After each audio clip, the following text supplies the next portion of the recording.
Hello, who are you and where are you from? I'm Daniel Clark and I'm from Bandon by the Sea, Oregon. And what do you do? I'm an artist. I do stone carvings and wood carvings. And a lot of this, you told me before the interview, is what you found in the area and on the shore. Yes, I recycle what's around me and use it. All right. And you have a storage area. Yeah, I own Clark Mini Storage here in Bandon. That's my retirement plan as my hands cripple up from old age. And has the climate changed much since you were a kid? I haven't noticed any difference. In my opinion, the climate's always fluctuating. And I don't think man's going to have a whole lot to do with it in the end. If anything, the carbon monoxide is going to make the plants healthier than we are. And you told me about somebody on the edge of town who's been measuring the sea levels too. Yeah, I have a friend that has a sawmill right on the edge of the coastline here, and he says that it was actually lower on the king tides this year than it was last year. So, I mean, if we have rainy years, we have drier years, but I just really don't see any difference, honestly. Very good. And so on an everyday basis, do you worry much about the climate, say on a scale of 1 to 10, 10 being the most worried? Where would you put yourself on that? Worrying about the climate's like a flea worrying about which dog he owns.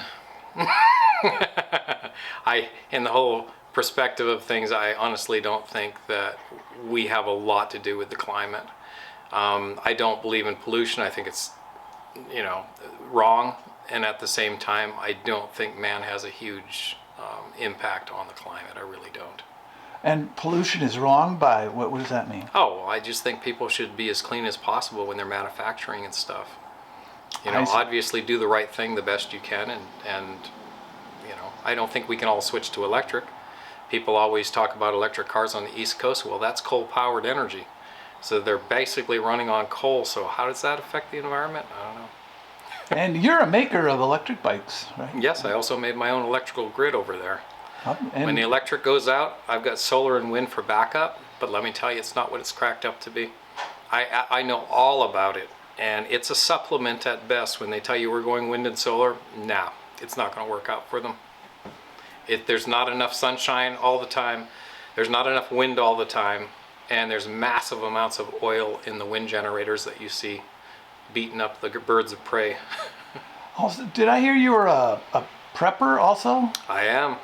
Yes, sir. I definitely am worried for the direction the country's going, and I am doing everything I can not to starve if it happens. Inflation is in hyper right now. And so you're worried about existential risks, but not the climate. Nope. I think the risk is more in our politicians than it is in the climate. In fact, when I look at climate change and all the hype, I see a new religion.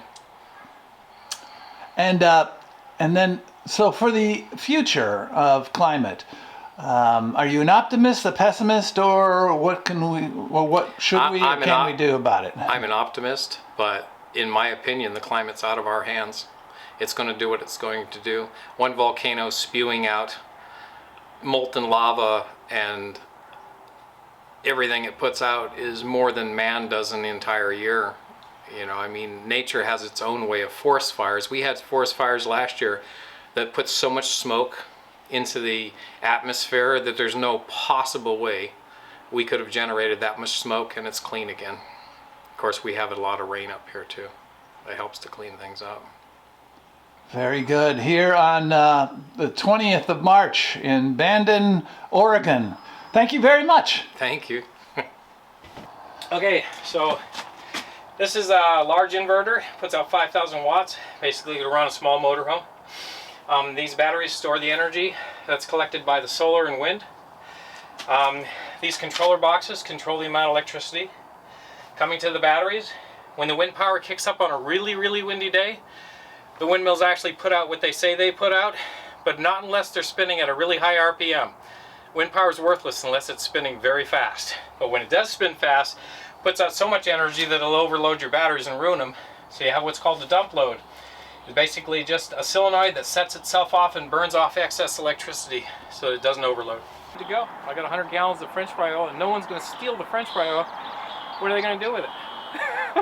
So you There's have my parts car. If I need parts, I'm stripping it now right now. So you have French fry oil that can fuel this car, but it mostly runs on diesel. Yeah, have you ever heard of the Bhagwan Shree Rajneesh? Remember that cult leader that took over Oregon? The life you create is the one you live in. Mine's a little spazzed out, but I love it.